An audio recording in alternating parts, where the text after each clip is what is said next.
कलरव हिंदी पाठ्यपुस्तक कक्षा 5वीं पाठ नंबर 8। सच्ची मित्रता। सच्ची मित्रता। ग्रीक देश का राजा बहुत अत्याचारी था।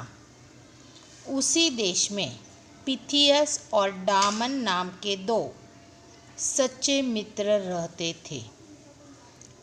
एक बार राजा ने पिथियस पर एक झूठा आरोप लगाकर उसे कैद करवा दिया और उसे फांसी की सज़ा सुना दी।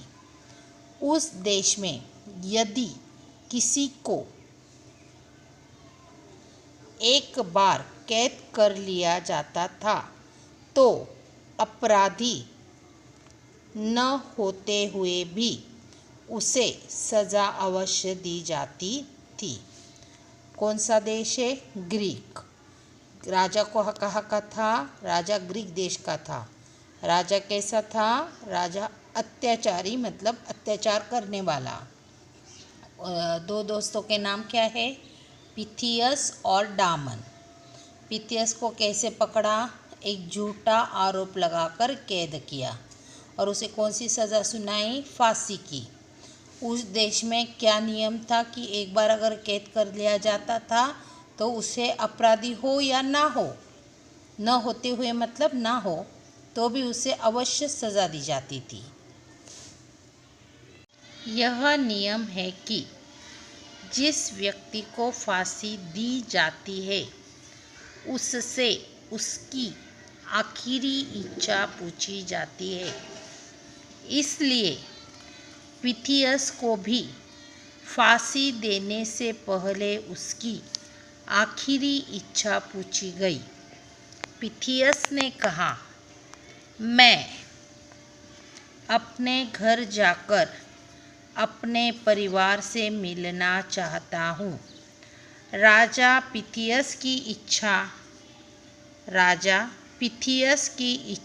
इच्छा पूरी करने के लिए तैयार हो गया, लेकिन शर्त, क्या शब्द है? शर्त यह थी कि यदि पिथियस के बदले कोई दूसरा आदमी जेल में रहने को तैयार हो तो पिथियस को कुछ दिनों के लिए परिवार से मिलने के लिए छोड़ दिया जाएगा। पिथियस का घर बहुत दूर होने के कारण उसे आने जाने में काफ़ी समय लगना था।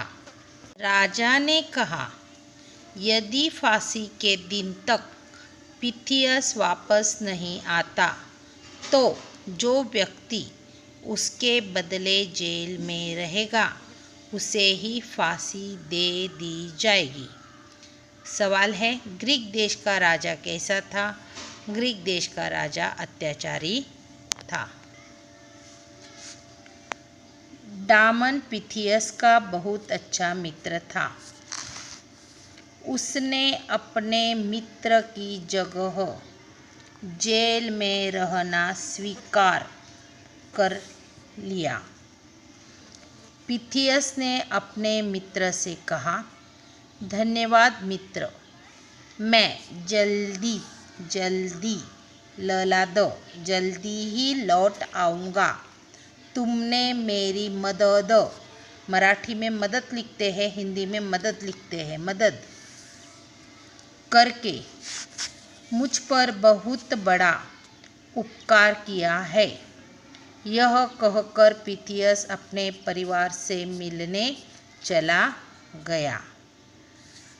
पिथियस को अपने घर जाने के लिए एक बहुत बड़ी नदी पार करनी पड़ती थी।